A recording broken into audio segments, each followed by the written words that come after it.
Hola, ¿cómo están? Bienvenidos. Este es un nuevo episodio de Voces Misioneras y estoy con Kelly. Kelly, ¿cómo estás?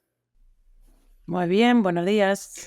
La verdad, un gusto nuevamente. Estoy muy emocionado por el día de hoy, ya que nos acompañan Layo y Luchi Leiva. Layo, Luchi, ¿cómo están? Muy bien, Bien, muy, gracias. muy entusiasmados también. Gracias por la invitación. Sí, gracias Qué por buena. aceptar la invitación. Ojalá se sientan cómodos. Tenemos ganas de charlar con ustedes. Hace rato que no nos vemos, creo, en persona, hace un tiempito, así que estamos animados de verles, de escuchar. Siempre decimos que al final de cada episodio nos anima mucho, ¿no? Ver cómo Dios obra en la vida de las personas, de la familia, del ministerio. Así que estamos convencidos que hoy va a ser otro de esos momentos. Así que, Kelly, ¿crees? Sin Sí, presión, ¿no? obviamente. Bueno, hasta ahora en nuestro podcast tenemos las mismas preguntas que preguntemos a todos, pero obviamente la respuesta es muy diferente y tenemos el gusto de tener a los dos hoy. Así que arrancamos con la primera, que es de, por favor, cuéntanos algo sobre el trasfondo de cada uno de ustedes, tu infancia, qué recuerdos tienen, si pueden compartir. ¿Conoces? Ok. Bueno, una de las cosas que recuerdo mucho de mi infancia es el haber crecido rodeada de familia, mis abuelos, primas especialmente. Es muy peculiar que éramos bastantes primas, entre todos solo había un primo y luego nacieron dos de mis hermanos. Yo soy la mayor de cuatro. Somos dos mujeres y dos varones. Em, y ese es uno de las... Cuando yo recuerdo mi infancia, cierro mis ojos y voy atrás, siempre viene a mi memoria esos momentos. Los domingos en casa de los abuelos, ellos tenían un negocio, es una tienda general, vendían de todo. Layo se ríe cuando le cuento que vendían desde sogas, eh, productos de primera necesidad, hasta balas y querosene y gasolina. Y todo eso me tocaba despachar porque yo quería ayudar. Todos los primos queríamos, en algún momento nos sentíamos importantes cuando ya nos dejaban, nos permitían acercarnos al cliente y atenderlo. Creo que eso tiene mucho que ver en mi formación y ser extrovertida, porque yo estuve acostumbrada a estar entre adultos y acercarme, tomar la iniciativa, preguntar cómo le puedo ayudar.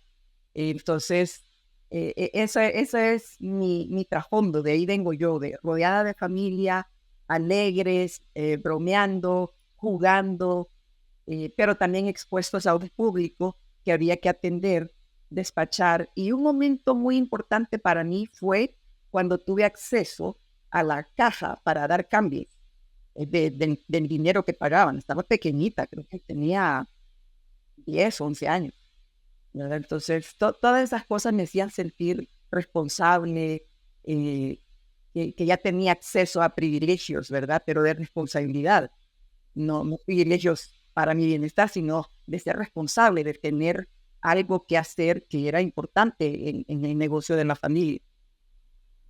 Y esto era en El Salvador, Luchi, ¿verdad? Sí, sí, nací en El Salvador, en una ciudad pequeña al lado de la capital, pero muy expuesta al ir y venir a la capital porque era como, hasta el día de ahora, la ciudad es como un dormitorio para la capital. Entonces, toda la gente trabaja en la capital o estudia.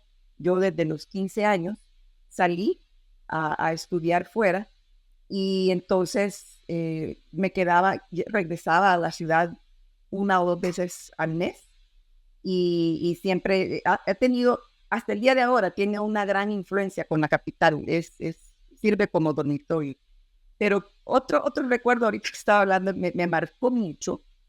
En el kinder tuve una experiencia bien interesante. Un día alguien corrió en el salón y movió un mueble que tenía los botecitos, imagínense ustedes en esa época, la pintura con que trabajábamos en las clases se guardaban en botes de vidrio.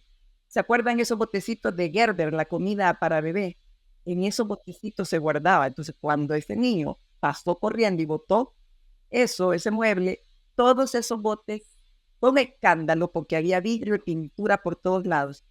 Y yo tenía 4 años y las maestras nos sacaron cargados del salón para pasar encima de todo eso quebrado. Pero cuando yo llegué a la casa, recuerdo que lo primero que hice fue preguntarle a las empleadas dónde estaban los botecitos de Gerber, porque en mi casa habían bebés. Y les pedí que me los guardaran, que me los recogieran, y me dijo, sí, están en una bodega. Entonces me los recogieron y al día siguiente yo llevé, junto con la empleada, 2 bolsas cargadas para reponer esos botecitos. Y días después la maestra le dio las gracias a mi mamá, que no sabía nada. Y cuando mamá regresó a la casa me preguntó, ¿qué pasó con esos botecitos que tú llevaste a la escuela? Yo me asusté y dije, estoy en problema, ¿me va a castigar? Me preguntó, no, me dice, no, solo quiero saber por qué me hiciste. Y dije, bueno, pues allá los necesitaban porque estaban quebrados y yo sabía que aquí en la casa habían y los pedí. Y me dijo, me alegro que lo hayas hecho.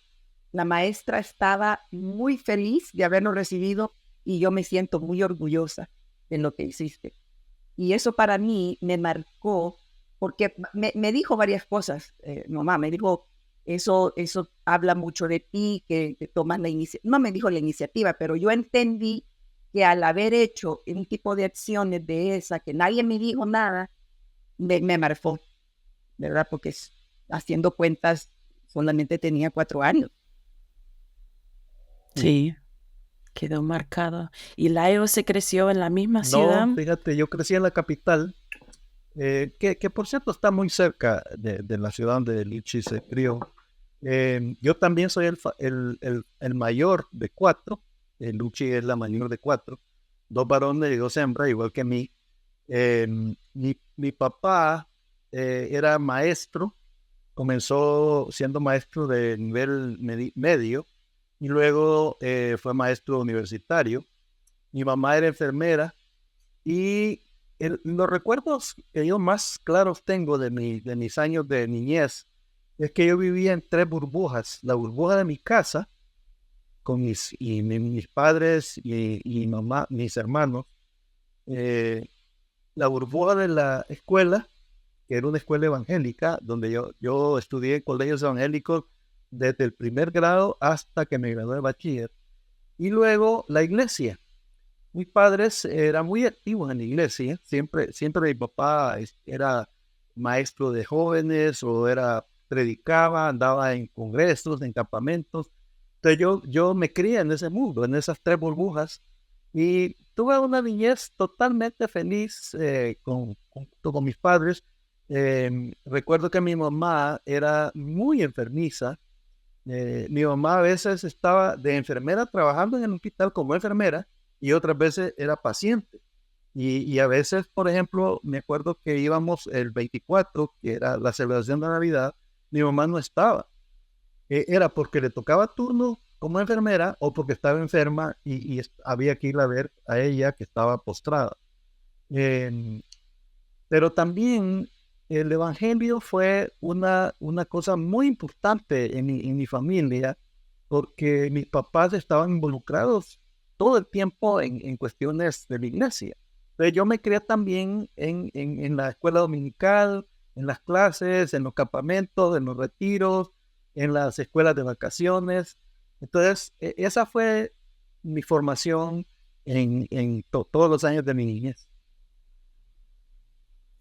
Qué bueno. Me gustó la idea de las burbujas, ¿no? Muy gráfica.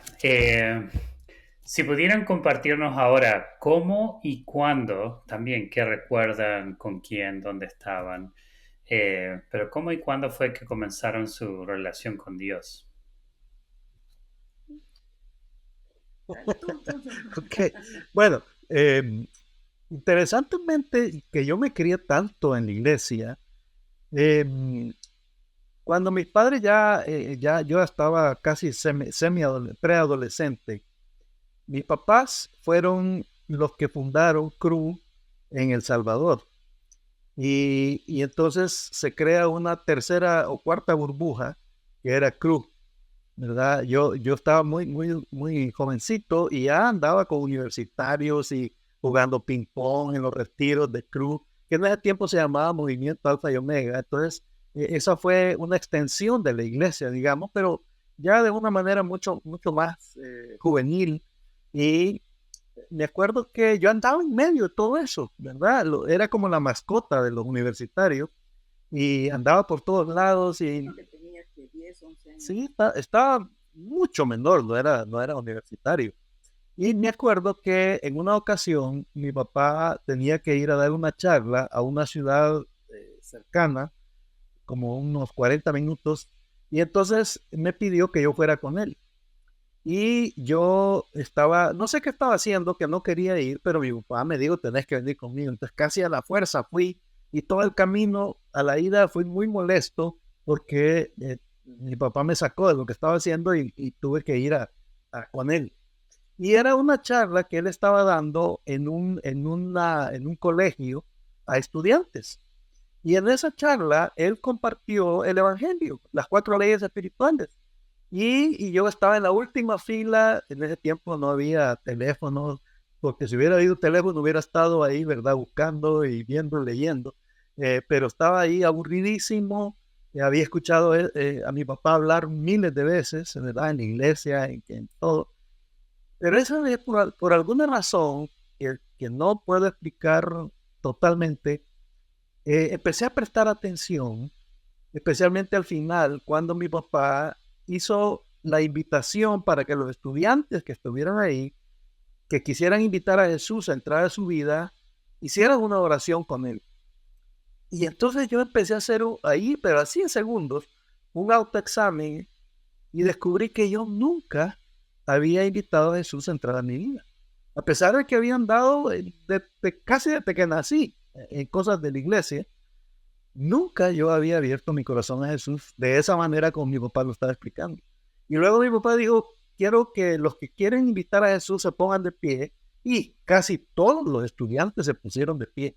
Pero a mí me dio vergüenza porque yo dije, ¿qué van a decir? Que el hijo del conferencista no es cristiano, ¿verdad? Qué pena. Y por no abochornar a mi papá, no me puse de pie. Pero hice la oración. Cuando regresamos a la casa, yo me fui directamente a mi cuarto, me arrodillé, cerré la puerta, yo tenía mi habitación para mí solo. Y me acuerdo claramente que le dije, Jesús, yo no quiero pasar un solo día más sin que tú estés en mi corazón. Y así como te oré allá, confirmo que quiero que entres a mi corazón. Y claro que no escuché voces, no vi angelitos, no escuché coros celestiales ni nada, pero algo pasó en mí que a las pocas semanas comencé a descubrir cosas que estaban pasando que me mostraron de una manera clara que algo nuevo había en mí. Y eso fue el momento que recibí a Cristo. Eso fue en junio de 1969. Yo tenía 11 años apenas. Y con toda razón, yo ese día, no recuerdo el día exacto, pero me acuerdo el mes y el año que yo invité a Jesús a entrar en mi vida para que Él me hiciera una nueva persona. Y que ahí comenzó mi aventura con Jesús. En mi caso, yo tenía quizás 9 años, sí, tenía 9 años, cuando recuerdo que por primera vez me pregunté qué en la vida. Y recuerdo exactamente que estaba en el campo de juegos de mi escuela, tocaron la campana para ir a clase, se terminaba el recreo, el recess, y entonces caminando de donde estaba, de la cancha de básquetbol donde yo estaba, hacia mi salón de clase, me acuerdo que iba pensando, ay, quizás porque tenía que entrar otra vez a clase, ¿verdad? Pienso yo que quizás esa era la línea del pensamiento. Ay, otra vez, ¿verdad? Y esto es toda la vida. ¿Qué es la vida? Solo crecer, estudiar, voy a tener que casarme, ¿con quién me voy a casar? ¿Cuántos hijos voy a tener? Y de aquí, ¿cuántos años faltan para eso? Y era 1968. O sea, yo tenía 9 años, no había cumplido todavía 10. Y recuerdo que al pensar eso, el siguiente como hito que se me ocurrió pensar fue el año 2000. ¿Cuántos años voy a tener en el año 2000? ¿Qué iba a pasar con mi vida en el año? Y hice las cuentas, ahí mismo, iba a tener 42 años en el año 2000. Entré a clases y se me olvidó, ¿verdad? Pero 9 años después, cuando yo tenía 18 años y ya me había graduado de bachillerato, de la prepa, de high school, hubo ese año una crisis política en mi país, en El Salvador, una de muchas, pero ese año nadie pudo entrar a la universidad, que solo habían 2 universidades, porque cerraron. Entonces todos nos quedamos sin hacer nada, buscamos algo que hacer, y yo dije, no, aquí ya no me quedo, ¿verdad? Y entonces busqué trabajo. Y el mismo día que yo comencé a trabajar en esa empresa, ese mismo día comenzó también una amiga, se volvió mi mejor amiga, como una hermana para mí, y era un lunes, y para el viernes ella me estaba invitando a ver una película en casa de unos amigos. Me dijo, vamos a estar un grupo de amigos ahí, todos universitarios, ¿quieres venir? Vamos a ver una película y después vamos a discutir la película, vamos a comer, pero va a haber tiempo para discutir la película.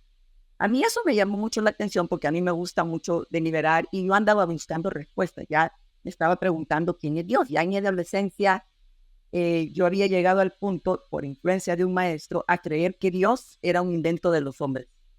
Y y aunque vengo de una familia religiosa que no ha sido evangélica, pero sí con principios morales, religiosos, yo tenía conocimiento de Dios. Yo sabía, mi mami nos había instruido sobre eso, participábamos de servicios religiosos, pero así como hablamos esa noche con los otros jóvenes de mi edad acerca de una relación personal con Dios, y de hecho era un evento de Cru del movimiento Alfa y Omega, y ahí recibí a Cristo esa noche después de deliberar y que me contestaron muchas preguntas que yo tenía. Yo creo que tú estabas ahí también, había haber estado orando por mi conversión también, ¿verdad? Pero solo éramos amigos, no nos conocíamos. Y recuerdo que ahí recibí a Cristo claramente porque entendí, la película hablaba acerca del perdón, entendí que yo necesitaba ser perdonada, pero que al mismo tiempo necesitaba perdonar a otros. Y eso trajo a mi vida mucha conciliación porque yo tenía cosas que sentía que me debían a mí, especialmente mi papá. Otro día puedo explicar con más detalle eso, pero en ese momento yo recuerdo que fue muy claro para mí entender y aceptar el perdón de Dios. Y esa noche recibí a Cristo, ¿verdad? Entonces fue muy significativo el hecho de comenzar esa amistad porque me dio un aspecto, me expuso a un aspecto de los tener amigos que no era el tipo de amigos al que yo estaba acostumbrada. Eran amigos que hablaban de Dios, estaban interesados en crecer espiritualmente, y eso a mí me llamó mucho la atención porque yo andaba buscando el significado de la vida desde los 9 años que me había preguntado qué es la vida. Entonces ahí pude obtener muchas de las respuestas que yo me había hecho desde pequeño. Y ahí, Luchi, mencionabas a ya Alfa y Omega, el movimiento cristiano de Cru en la universidad en El Salvador. Así que de ahí, ¿cómo fue el llamado a tiempo completo por cada uno? Y por cierto, ahí entre medio, el cómo se conocieron y y comenzaron a Todo está esa etapa. mezclado. Y bueno, la verdad es que ambas historias en un momento se entrelazan, porque esa mejor amiga que Luchi menciona es mi hermana.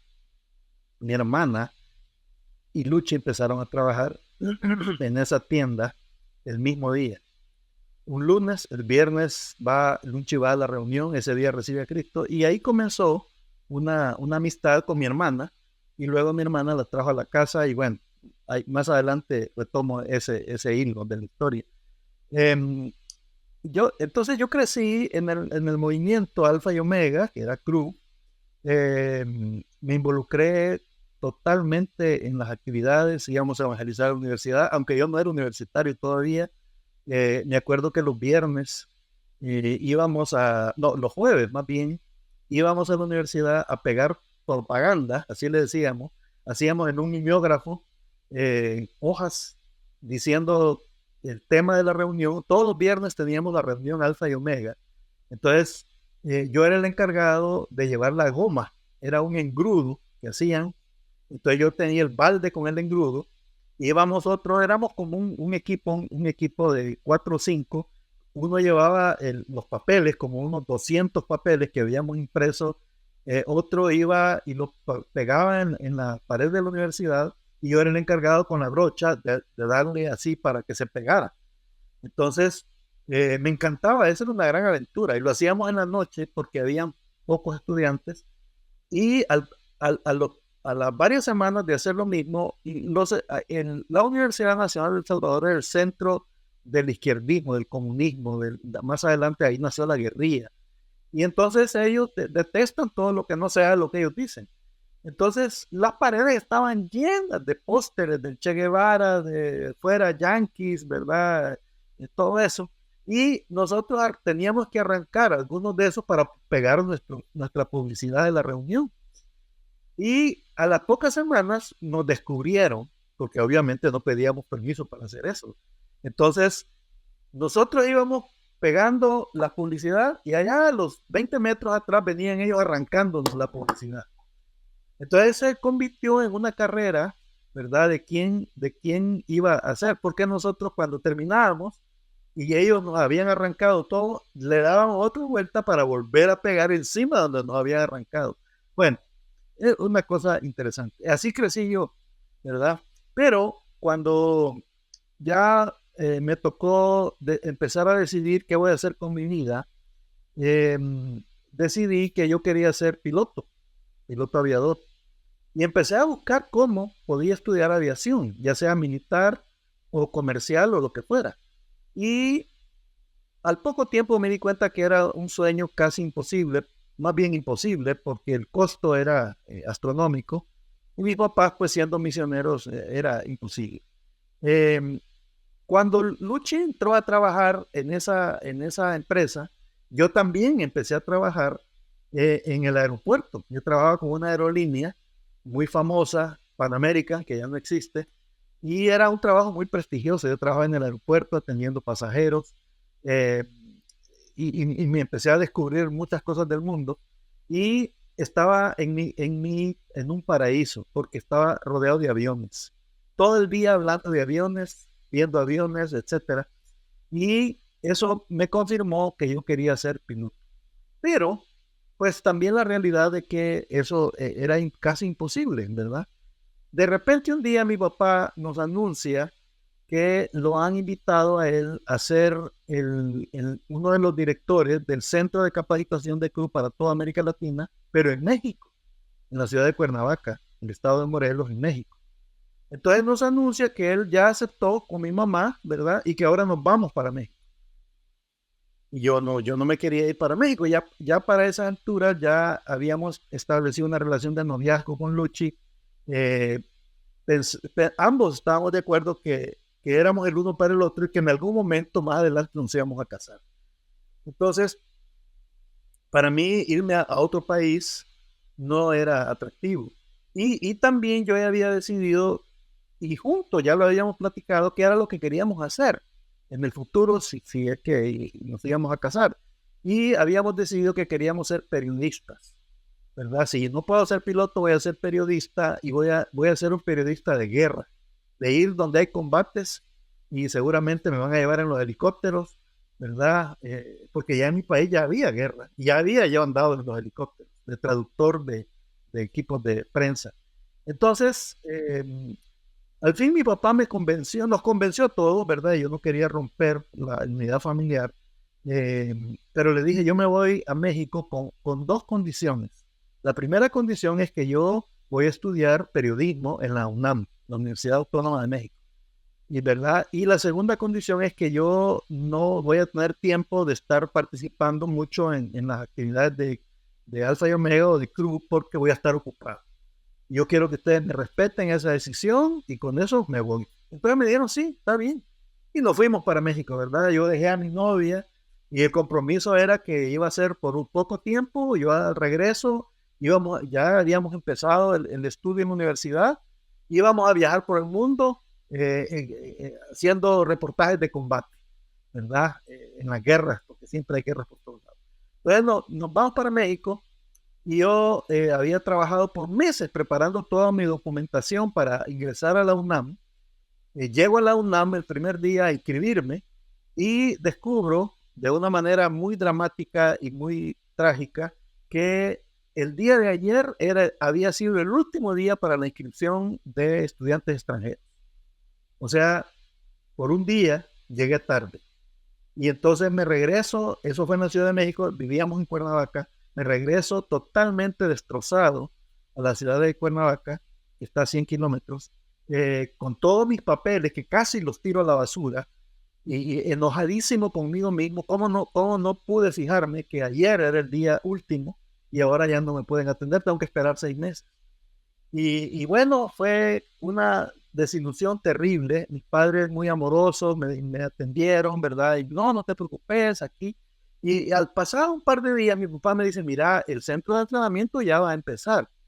¿Por qué no empezás? Le digo, no, ¿te acordás? Yo te dije, yo no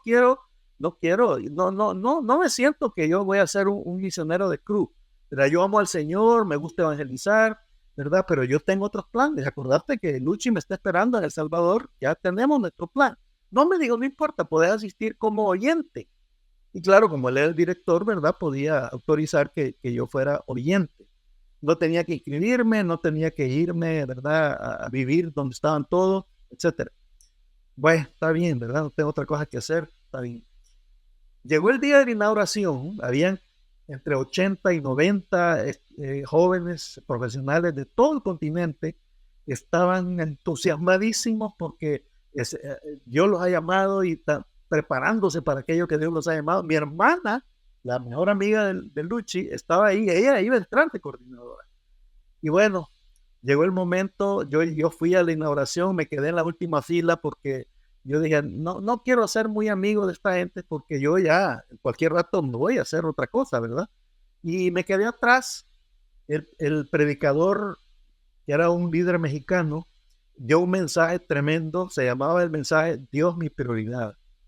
Y al final del mensaje hizo algo que me pareció que era lo más ridículo que alguien podía hacer.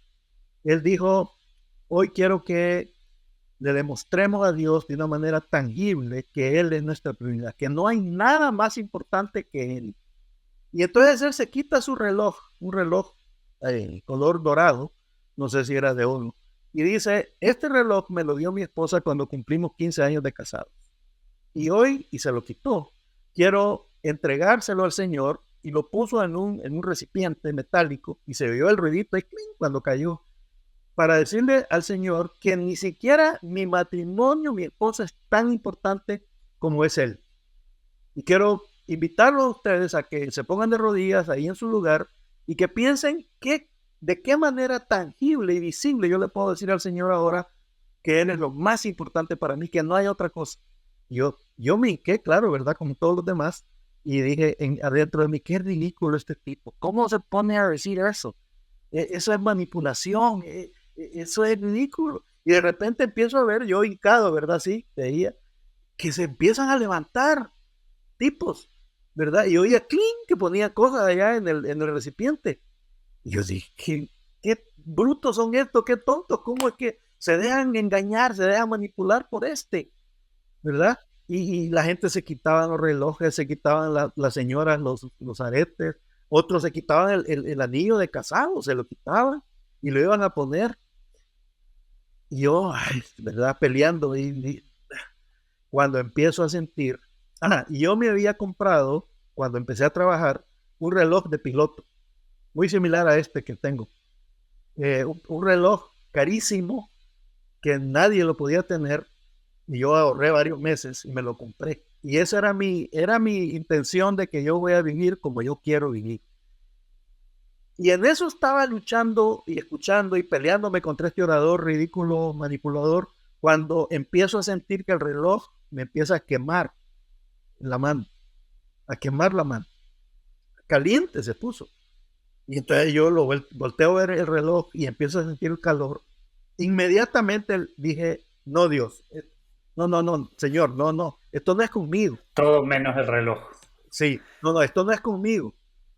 Yo sabía que Dios estaba ahí en el reloj, en el calor, era un calor anormal. Y yo dije, no es conmigo. Acuérdate que yo estoy aquí, ¿verdad? Visitando, esto no es conmigo. Yo tengo mis propios planes, etcétera. Y cada vez me quemaba más el reloj. Hasta que llegó un punto en que ya no aguanté. No solo aguanté el calor, pero tampoco aguanté el oponerme a que Dios me estaba llamando en ese momento. Dios me estaba diciendo, Layo, te quiero a ti, yo tengo un plan mejor para ti. Y peleé no sé por cuántos segundos ahí, hasta que ya no pude más. Me quité el reloj, y yo fui el último de ese grupo de casi 100 personas que habían ahí, en pasar y poner el reloj ahí en un recipiente. Así fue como yo entré al club. El Señor me llamó directamente y me dijo, yo te quiero, yo tengo un mejor plan para ti que cualquier plan que tú tengas. Así que así comenzó mi llamado a tiempo completo como misionero en club. Y aquí es donde le estábamos diciendo cómo las historias se cruzan, porque los planes de Dios son perfectos, ¿verdad? Yo en El Salvador, él en México, debatiéndose ese día con eso, pero yo trabajando y estudiando al mismo tiempo, recuerdo que una de las situaciones que sucedió en la empresa fue un desacuerdo bien grande que yo tuve con el gerente financiero. Yo para ese entonces ya era la asistente del gerente general y encargada de la tienda. Entonces, yo tenía que resolver asuntos con los clientes, ¿verdad? Y hubo algo, en varias situaciones, no una, sino por razones de importación de materia prima, etcétera, no podíamos satisfacer las órdenes de los clientes. Entonces, ya habían varios meses y la gente reclamando. Entonces, yo era la que enfrentaba eso. Y con el financiero, yo le dije, tenemos que devolver el dinero. Ya no podemos dar más excusas, hay que devolver el dinero.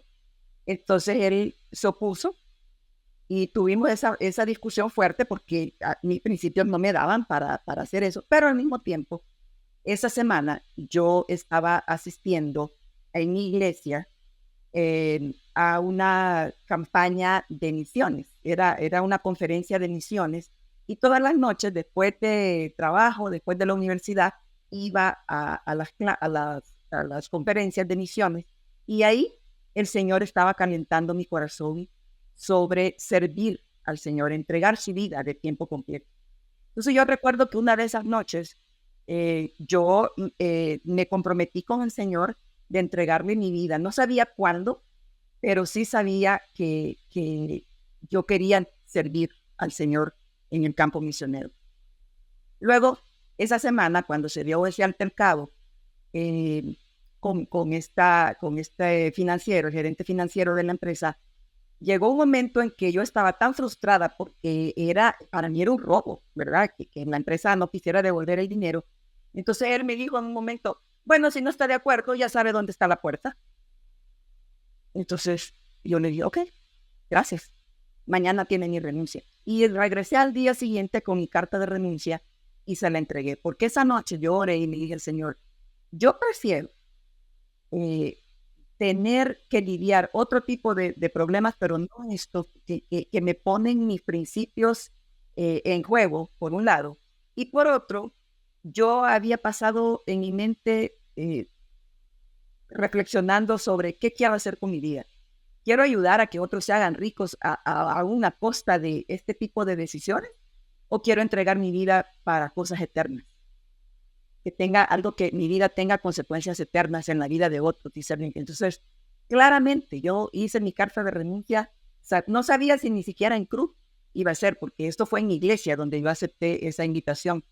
Entonces renuncié sin saber qué iba a hacer, pero luego, cuando los días pasaron, pedí una solicitud en cruz y a leer todo lo que pedía y todo, me convenció más. Y entonces yo comencé a llenar esa solicitud para entrar como misionera de cruz. No solo porque me había quedado sin trabajo, sino porque yo entendí que prefería dedicar mi vida, el resto de mi vida, a no lidiar con ese tipo de problemas, ni enriquecer a otros, sino enriquecer el reino de Dios. Esa fue mi posición. Y en esos días yo recibo una carta de Nayo donde me estaba explicando. Voy a explicar mi lado rápidamente. Después de que yo tomé la decisión de entregarlo todo al Señor, ya me olvidé de la UNAM y de todo. De repente digo, ¿y mi novia y Luchi? Sí, con ella ya teníamos planes. Íbamos a viajar por el mundo de guerra en guerra, ¿verdad? Y escribiendo y haciendo reportajes. Y no estaba en la ecuación el que yo ahora me estoy haciendo misionero a tiempo completo, viviendo de donativos. ¿Qué va a pensar? Y entonces decido escribirle una carta larguísima, tratando de explicarle lo mejor que pudiera, porque en ese tiempo llamar era carísimo, no tenía yo dinero para llamar. Entonces dije, no, voy a escribir una carta. Él escribe una carta como de 8 páginas, intentando explicarle qué es lo que me estaba pasando y diciéndole, mira, me pongo a tu disposición, ¿verdad? Si tú ya no quieres seguir conmigo, lo voy a entender, aunque yo estaba totalmente seguro que esta era la mujer que Dios tenía para mi vida, para siempre.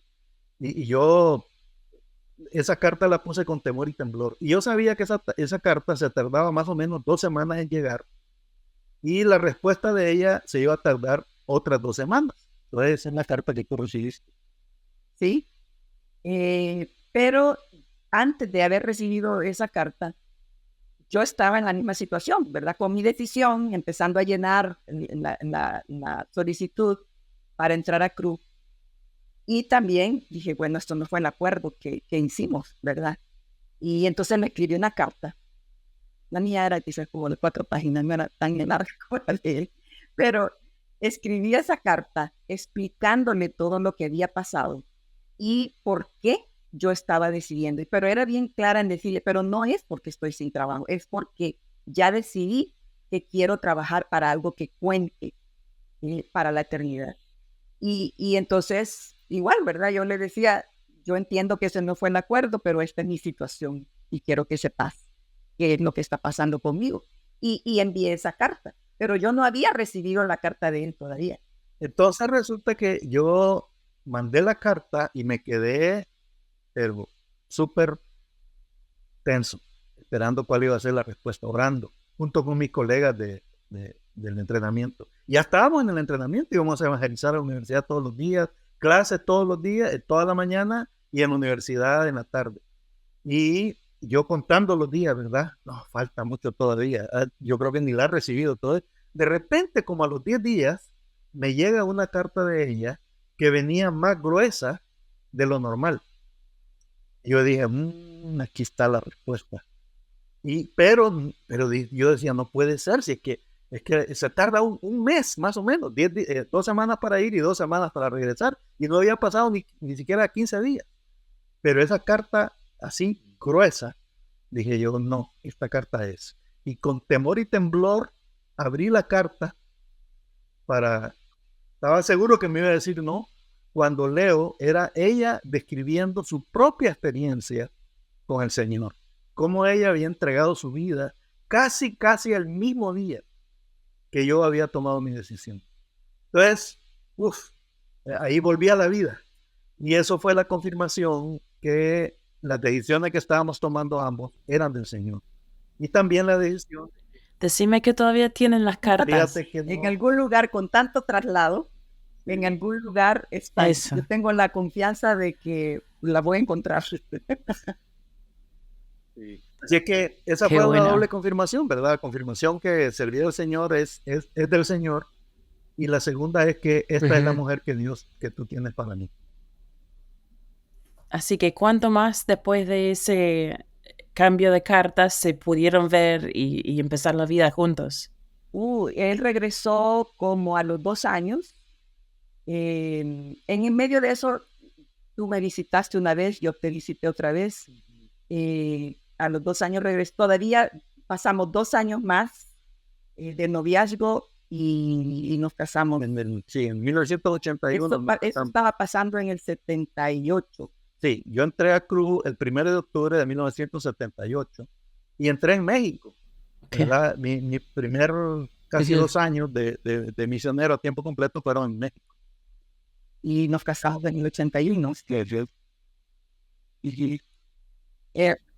Noviazgo a la distancia. Sí, de nuestros verdad. hijos ya nos han preguntado, ¿y cómo fue que sobrevivieron ustedes y pasaron tanto tiempo? Ni siquiera había texto, ¿verdad? Ni llamadas así como estamos ahorita, Claro. sino era el correo lento, Sí. las llamadas muy de vez en cuando, Creo que quizás 1 o 2 veces. a lo sumo 3 llamadas al año, ¿verdad? Porque era carísimo. Y era, Y era frustrante porque yo pasaba llorando en el teléfono, no podía hablar, ¿verdad? De la entonces, emoción. o sea, las llamadas nos confundían más porque no podíamos decir exactamente 3 minutos porque si nos pasábamos, subía como a $50 la llamada y nadie, Wow. ni ella ni yo Claro. teníamos plata para llamadas más largas de 3 minutos. Wow. Eso sí era en relación a distancia, de las distancias más largas. Nosotros nos tocó. No nos quejamos, No, pero Tavo. ¿sabes qué fue lo que nos ayudó mucho? Creo que fue, Ajá. bueno, por un lado el temperamento de cada uno, ¿verdad? Que nos gusta escribir, pero por otro lado, yo pienso que a mí me ayudó mucho el lado reflexivo mío. Yo no soy de contar detalles, qué estoy haciendo, que si hoy fui a este lugar, hoy fui al otro, me vi con él. No, yo reflexiono mucho y es de hablar cómo me siento y qué estoy pensando. En mi devocional yo le contaba mucho, recuerdo en esas cartas, cosas que yo encontraba en la Biblia, porque yo empecé a comprar todos los materiales de Cruz y si me preguntan quién te discipuló, acuerdo que mi mejor amiga se había ido a México al entrenamiento para ser coordinadora, entonces y yo no tenía quien me discipulara, la otra se estaba casando, entonces yo solita empecé a leer todos los materiales de Cruz de discipulado y los estudiaba. Y yo le comentaba en mis cartas lo que estaba descubriendo, pero muy emocionada de lo que iba descubriendo o algunas preguntas algo que yo no encontraba respuesta, le preguntaba. Entonces, esa era el tipo de correspondencia que teníamos, ¿verdad? Y creo que eso sobrevivió, hizo sobrevivir la relación porque nos llegamos a conocer mucho del alma, ¿verdad? Era conocernos profundo, no tanto del día a día que hacemos. Muy bueno. Y eso ya van, o sea, más de 40 años. 43 años. Claro. ¿De casados o con Cruz? O De ambos. casado 43 Es lo mismo. y con Cruz 45. 46 yo. 46. Mira. Yo 43 porque entré cuando nos casamos. Claro. Iba a hacer un comentario relacionado con la edad para decir cuánto tiempo, pero no vamos a ir ahí todavía. Somos veteranos. No, es un montón de tiempo, podríamos decir es toda una vida, al menos para nosotros, pero sé que esta pregunta es difícil cuando ha pasado tanto, ¿no? Pero si los dos podrían elegir algunos momentos que ustedes pondrían en el, no sé, en el top 3 de los mejores recuerdos en el ministerio. ¿Qué pondrían ahí? ¿Qué situaciones, eventos, personas? Mira, podríamos escribir una enciclopedia de cosas lindas, aventuras de todo tipo, pero para mí hay un momento muy especial que creo que marcó el resto de nuestro ministerio. Estábamos con nuestros hijos muy jóvenes, jovencitos, niños, en El Salvador. Y un día el director nacional me llama y me dice, Layo, fíjate que hay una oportunidad de un entrenamiento en Honduras de un ministerio que se llama Ministerio Ejecutivo. Y me invitaron a mí, pero yo no puedo ir y estoy pensando que tal vez tú y Luchi quisieran ir. ¿Qué quieres decir? Pues, dije, sí, está bien, vamos, ¿verdad? Llegué a la casa, le digo a Luchi, ¿verdad? Mira, fíjate que nos han invitado, nos pagan todo, y ir allá a un hotel, en un fin de semana largo. Han venido unos de Estados Unidos, unos canadienses, y van a hablar del Ministerio Ejecutivo, que yo no sabía qué era. Entonces nos fuimos a Honduras, escuchamos, fue lindo, ¿verdad? La experiencia, conocimos gente, etcétera. Nos regresamos a El Salvador y el siguiente lunes, que era el devocional de todo el equipo de club, el director nacional nos presenta como los líderes del Ministerio Ejecutivo. No nos había dicho, ¿verdad? Que ahora íbamos a ser los líderes, nos volteamos a ver, ¿y qué es eso? Esa noche en la casa nos pusimos, ¿verdad? Ya los niños ya se habían dormido y empezamos a decir, ¿qué es esto? No conocemos a ningún ejecutivo, no sé no sé qué es eso, ¿verdad? ¿Cómo evangelizamos a ejecutivos si no conozco a ninguno? Si yo me voy a meter a una oficina a buscar al presidente, no me dejan entrar, ¿verdad? Entonces, ¿en qué nos hemos metido? Y esa fue un momento pivotal en nuestra historia que empezaba como ministerio, porque hasta ese momento habíamos trabajado principalmente en la universidad. Y el Señor nos estaba dando mucho fruto en la universidad, pero de repente así, de una manera aparentemente casual, el Señor nos cambia la trayectoria y empezamos a trabajar con adultos, con ejecutivos. Nosotros mismos venimos de hogares de clase media muy humildes y nos tocó empezar a lidiar con gente a los meses, ¿verdad? Que el Señor nos empezó a conectar y hasta el día de hoy, esa ha sido la trayectoria principal de nuestro ministerio. En todos los lugares que hemos estado, hemos vivido en 4 países, hemos trabajado con una variedad de ministerios, pero siempre un hilo ha sido evangelizar y discipular hombres y mujeres en áreas de influencia y de liderazgo.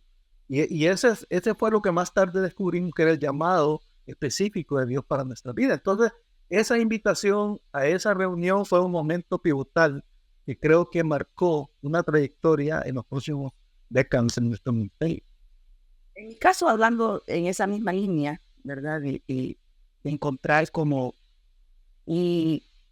algo específico de cómo invertir nuestra vida en la vida de otros. Para mí, uno de los mejores momentos y que no los cambio por nada es sea con adultos, ejecutivos, quien sea, mujeres, algo que me marca siempre es el hecho de ver la reacción de una persona al descubrir una verdad de Dios.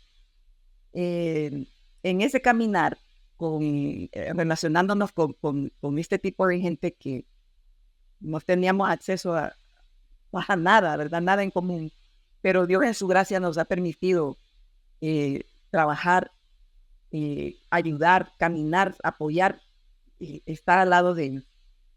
Recuerdo que una de las, que puede ser un poquito cómico, pero una de las reacciones en una de estas esposas fue cuando, hablando acerca de la integridad, de la honestidad, de cómo Dios espera de nosotros, ¿verdad? Vivir vidas transparentes, limpias, el trabajo del Espíritu Santo.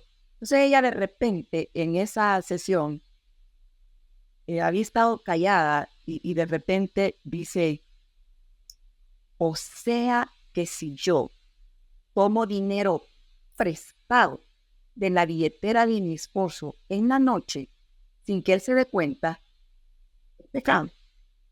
Es mi esposo, pero es pecado. Entonces, y luego tuvimos una cita privada, ¿verdad? Donde yo le hacía preguntas, ¿qué dice Dios? La llevaba donde, versículos donde Dios habla de la transparencia, incluso de probar y esas cosas. El descubrir, el ver, cuando una verdad le cae profundo en el corazón y se da cuenta de que lo que está haciendo está mal, ¿verdad? Eso no tiene precio. Y eso es algo que siempre nos anima muchísimo, a mí me motiva y es algo que no se cambia por nada, ¿verdad? Y la otra cosa, creo yo, de los mejores recuerdos así en el ministerio es el hecho de una organización como CRU nos expone al mundo, ¿verdad? Nos saca de la burbuja de pensar solamente en mi entorno, sino pensar más allá, más lejos. Y en CRU hemos tenido la oportunidad de ser expuestos al mundo. Y eso realmente para mí es un honor, un privilegio, el hecho de ver para atrás y ver cómo CRU nos ha ayudado a desarrollarnos constantemente. Ustedes mismos, ¿verdad? Y mientras hablo, seguramente están pensando todo el tipo de entrenamiento que hemos tenido, exposición a otros ministerios, a ensanchar nuestra capacidad, porque yo no fuera la persona que soy ahorita con la experiencia que he tenido si no hubiera sido que CRU, no sé, como esos de Celayo, nos lanzaron. Y no, ¿sabes? Muchísimas veces, ¿verdad? A explorar caminos que nunca se nos habían ocurrido o a practicar cosas que no sabíamos que podíamos hacerlas, ¿verdad? Siempre a estirarnos, a ir más allá. Y algo que yo aprecio muchísimo, que es una de las cosas que tengo en mi corazón, y espero no quebrarme la voz, es como mujer el hecho de que una organización como CRU cuida de cada una de nosotras y respeta cada etapa en la vida de una mujer y de una familia. Yo tuve la alegría y la bendición de cuidar de mis hijos mientras todavía no iban a la escuela y mermar un poquito en mi ministerio, no desconectarme completamente, porque Nayo siempre tuvo el cuidado de mantenerme conectada, denegándome cosas, contándome cosas, haciéndome participar aún desde la casa, aún cuando no había nada de trabajo remoto ni nada de eso. ¿No? Él me mantenía involucrada, él era mi nexo en esos años. Pero apenas ellos estaban en la escuela, ¿verdad? Y yo mis horas de escolaridad las dedicaba al ministerio y de noche ellos nos acompañaban a las reuniones de estudios bíblicos con las parejas.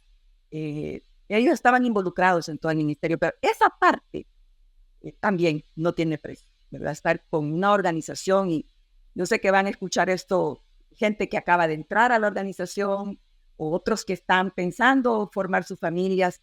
Bueno, están en el mejor lugar, porque yo lo he podido disfrutar, todas las mamás, ¿verdad? Y sin tener presión. Recuerdo un día, mi hijo menor tenía una actividad, se estaba graduando de la primaria para entrar a la secundaria, y en ese momento Nayo tenía un cargo de toda la área, de toda la región, y yo tenía que acompañarle.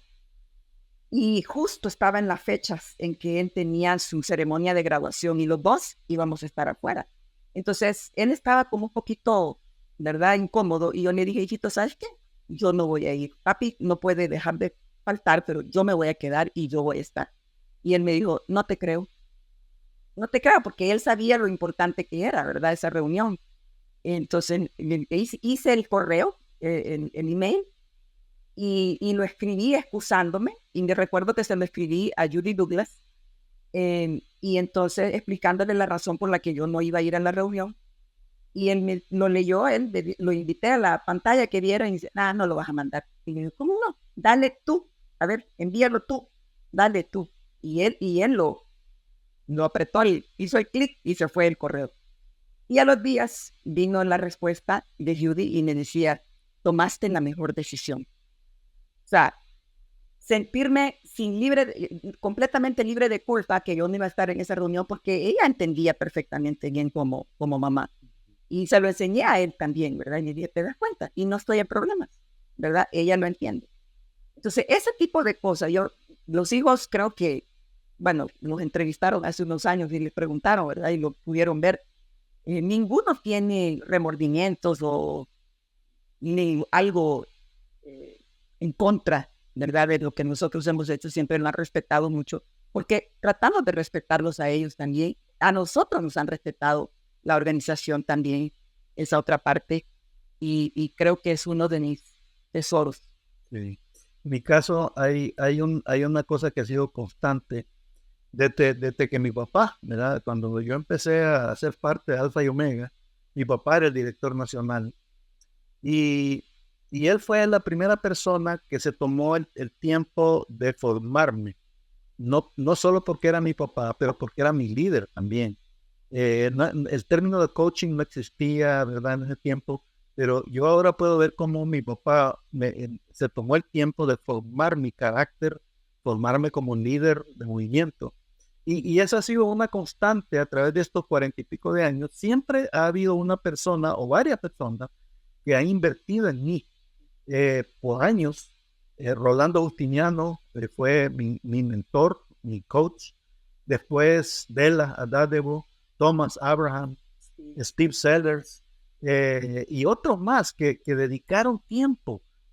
Cuando estaba soltero como soltero, pero ya después como pareja, siempre hemos tenido personas. Y hoy, en esos últimos días, Lori, que es la persona con quien trabajo, igual, ¿verdad? Igual que Gucci con las personas con quienes trabajamos, están no solo interesados en que hagamos nuestro trabajo, claro que sí, pero en cómo está la familia, cómo está tu sostenimiento, cómo está tu futuro, qué planes tienen, cómo te sientes, cómo puedo orar por ti.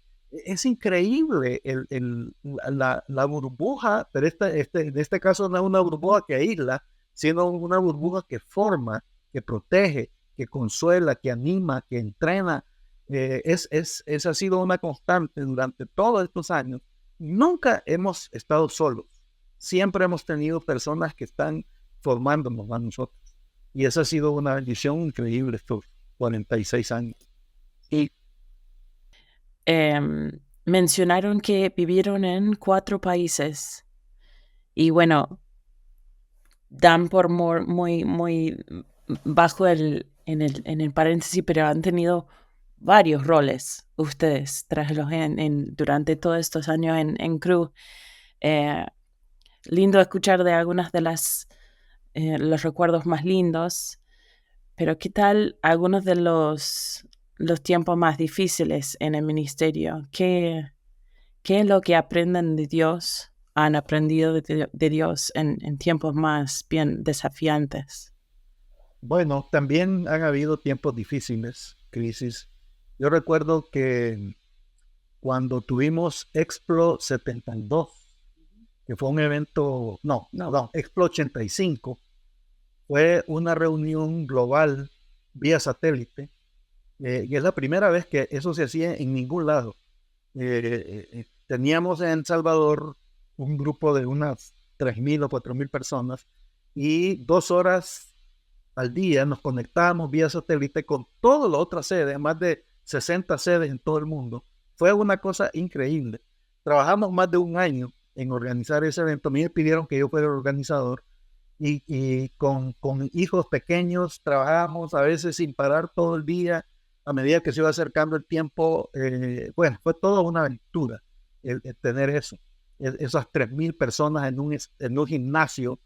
Y bueno, se llegó el día, se realizó con éxito todo. Hicimos 2 marchas, salimos 2 grupos a marchar proclamando a Jesús en toda la ciudad. Se nos unieron miles de gentes en la marcha. Fue una cosa extraordinaria. Al final, el día último, ya en la clausura, el líder nacional da el mensaje tradicional, ¿verdad? De final, agradeciéndole a las cocineras, a los que la imprenta, a los del transporte, a los de esto, al otro. Le agradeció a todo el mundo, menos a mí, que había sido el que había estado detrás de todo. Yo sentí que se me vino abajo el mundo.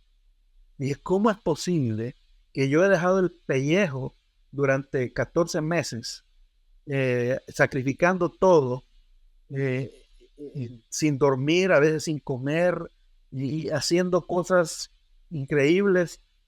La cosa salió bien, gracias a Dios, y no me menciona en este asunto. Sentí que se me vino abajo el mundo. Y bueno, como eso fue al final del año, el Señor nos había provisto una vacación con una familia en Estados Unidos y nos fuimos con nuestros 2 hijos, ¿verdad? Yo iba casi muerto, por dentro. Si el mundo se me vino abajo. Llegamos a esa casa de esa familia y coincidentalmente ellos se fueron de campamento con sus hijos y nos quedamos solos en una gran casa, ¿verdad? Con un gran jardín, solos nosotros 2 y nuestros 2 hijos. Y yo iba que no vivía, no encontraba. Yo estoy seguro que Luchi me veía allí casi como un moribundo. Yo leía la Biblia, oraba, no le daba sentido a nada. Yo estaba listo a renunciar porque había sido una hecatombe para mí. Hasta que el Señor, un día de esto, como el tercer día de esa agonía, me lleva a aquel pasaje que dice que aquel que no está dispuesto a dejar a padre y madre no es digno. El Señor, en medio de mi neblina espiritual y mental, emocional, me hizo descubrir que lo que estaba pasando era que yo había hecho de cruz mi mamá y mi papá.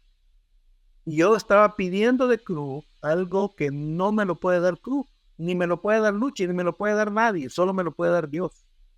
Y fue como un descubrimiento, pero vital, el que yo había hecho de cruz un ídolo. Yo me acuerdo que yo me arrodillé en medio de la sala de esa casa y le dije: Señor, hoy me desconecto de cruz con mi mamá y mi papá y me conecto contigo. Tú eres mi padre y mi madre. Y eso marcó totalmente el cambio. Y de ahí para allá, todas las otras crisis que hemos tenido nunca me han amenazado mi existencia ministerial, digamos, como lo hizo esa crisis. Y el Señor permitió que yo tuviera esa gran crisis por algo completamente ridículo, pero que me mostró que Él quiere ser mi padre y Él quiere ser mi madre. Él quiere ser mi sostenedor, mi proveedor, mi protector. Y esa ha sido la experiencia, ¿verdad? Cuando han habido otras crisis, me acuerdo de esa conexión vital y ya mi corazón está libre para seguir buscándolo y sobrevivir y seguir adelante en otros momentos difíciles. En mi caso, ha sido descubrir dos principios, dos verdades.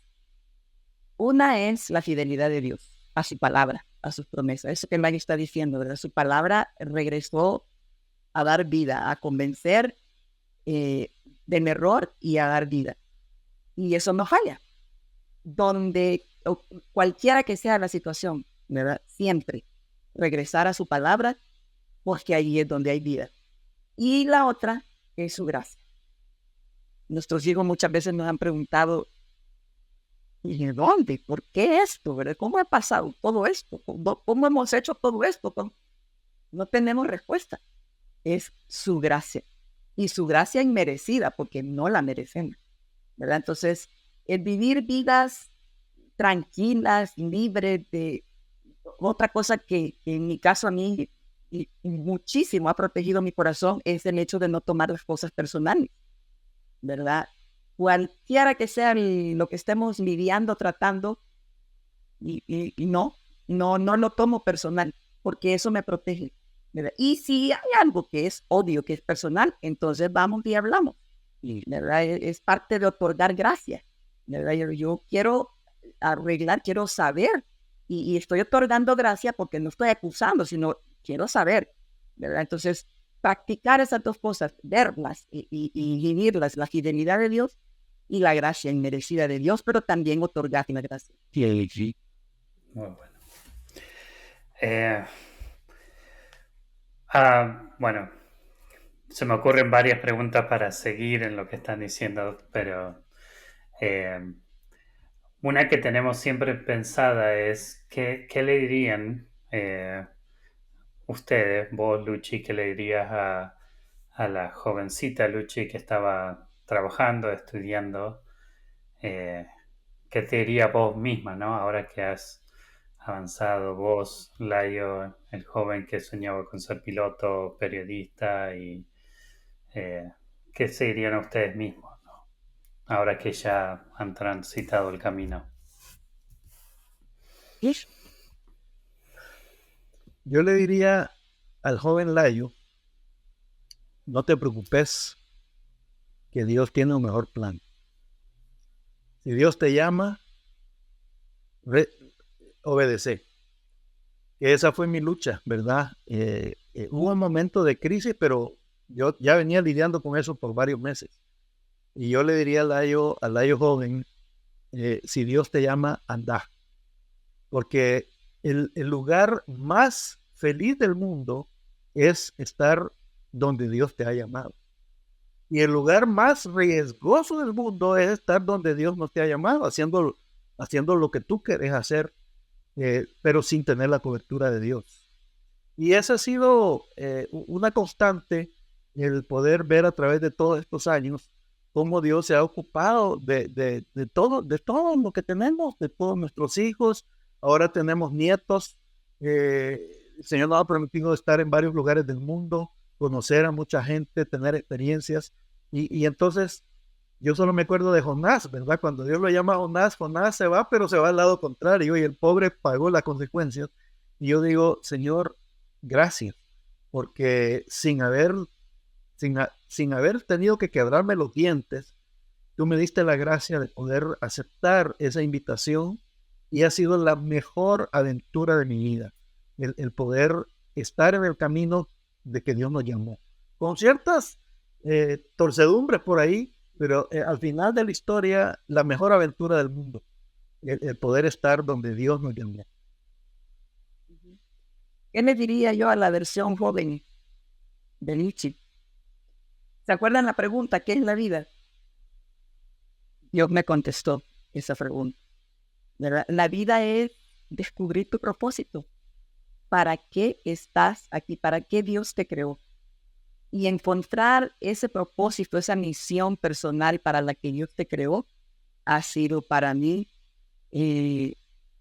lo mejor que me ha pasado. Como Layo decía, para él, pero en mi caso, que desde los 9 años me pregunté, ¿y qué la vida es? Me toca seguir estudiando todos los años que me falta, ¿verdad? ¿Y con quién me voy a casar? ¿Qué va a ser de mí? ¿Cuántos hijos voy a tener?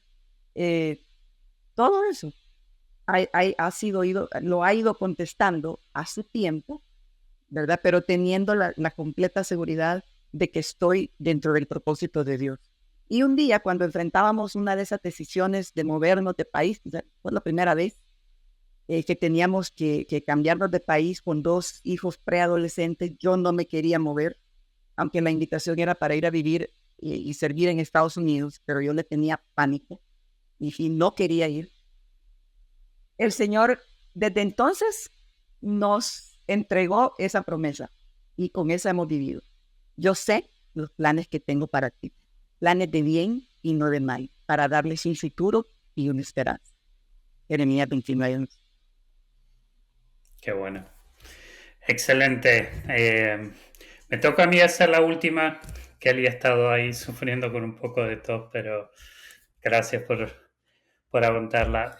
Así que tuvimos unos invitados en el último episodio que dejaron una pregunta para ustedes, sin saber que eran ustedes, ¿no? Los siguientes. Así que primero, si pueden estar pensando una pregunta para él o la siguiente invitada. Pero ellos preguntaron si ustedes podrían ser un personaje de la historia que ha marcado la historia para poder cambiar algo. ¿Quién elegirían ser y por qué? ¿No? Antes de contestar, Sí. voy a hacer un paréntesis aquí porque se me está acabando la batería de la computadora y tengo que conectarme. Y no sé, si no, nos vamos a quedar en el aire. Y eso significa que tengo que... No, ya. Un pequeño paréntesis. Ahí está, ya la conecté. ¿Quién sería un personaje de la historia que ha cambiado? Hmm, Yo admiro a muchas personas, he leído muchísimo, pero hay un personaje, un político salvadoreño que llegó a ser presidente del país, el ingeniero Napoleón Duarte, que yo admiré y admiro mucho, porque tradicionalmente en mi país la corrupción ha sido lo principal. Todo el mundo llega a robar, a engañar, a aprovecharse. Pero este hombre, un político de la democracia cristiana, ya hace unos 30 años, quizá fue el primer presidente que llegó a servir, a, a- a buscar el bienestar del país.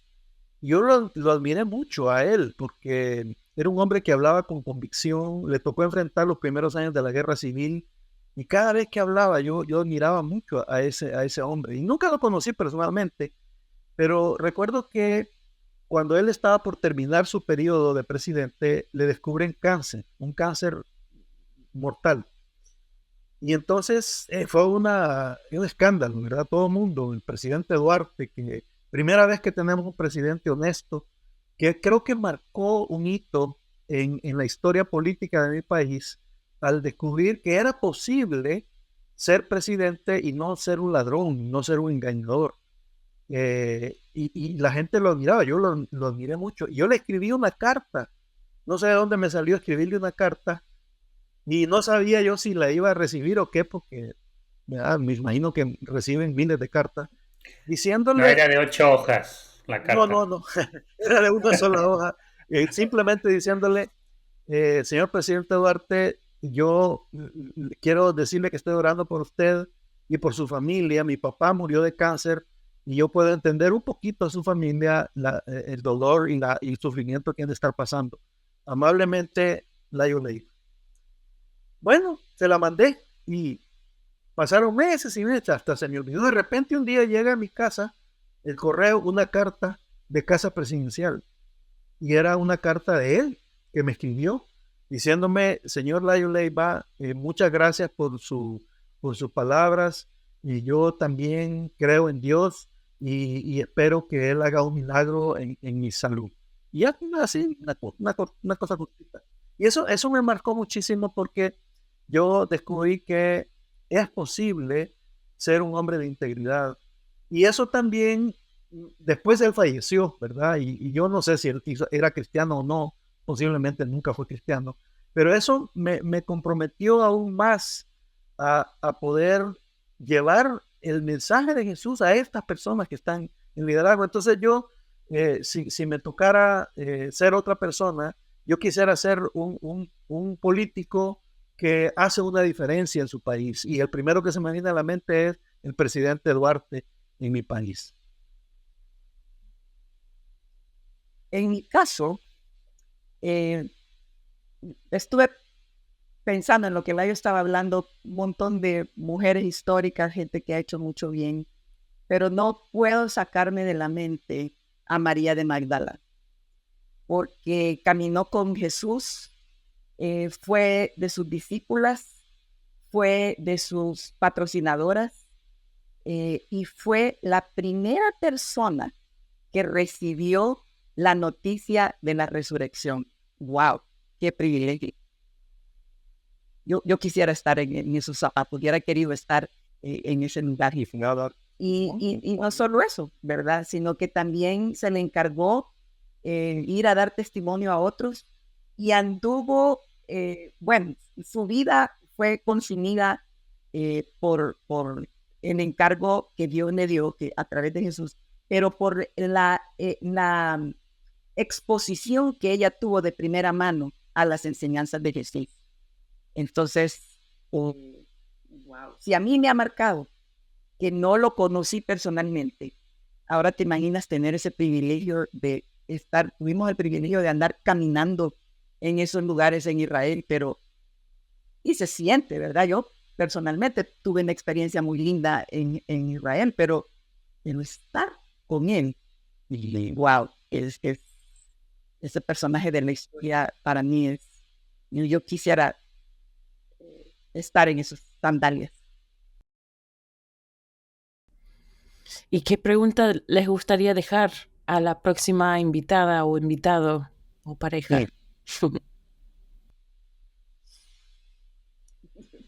Se me ocurre una pregunta. ¿Qué te gustaría que dijera tu epitafio? Buena pregunta. ¿Y Ahí lo vamos a Ya está registrada. anotar para no olvidar. Muy bueno. Bueno, muchísimas gracias. La verdad ha sido un tiempo súper lindo, pasó volando.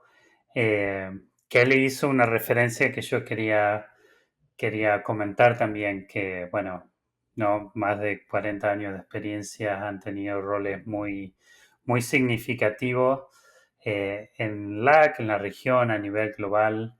Nosotros queríamos tener esta conversación con ustedes y enfocarnos más en su historia, en su relato, en lo que Dios ha hecho y también en el cariño y el agradecimiento que tenemos para con ustedes. Hemos servido en el mismo equipo bajo vuestro liderazgo por 3 años en Costa Rica y han sido de mucha bendición para nosotros. Así que muchísimas gracias, los queremos mucho y han sido de mucha bendición para, no solo para Kelly y para mí, sino para nuestros hijos y la manera que interactuaron con ellos cuando venían de visita y estaban con nosotros. Así que muchísimas gracias. Dios les ha regalado una hermosa familia, un gran ministerio. Han impactado muchísimas personas. Así que gracias por compartir su historia con nosotros. Uy, gracias, un gran privilegio. El recordar todo esto vuelve a encender muchas cosas. Gracias por darnos esta oportunidad. Ahora hay que ir a buscar esas cartas. Sí. Bueno, muchísimas gracias. Eso ha sido todo por hoy. Los esperamos pronto en otro episodio de relatos inspiradores como los de Lai y Luchi. Gracias. Nos vemos pronto. Hasta luego. Bueno, Chao, hasta gracias. la próxima. Chao.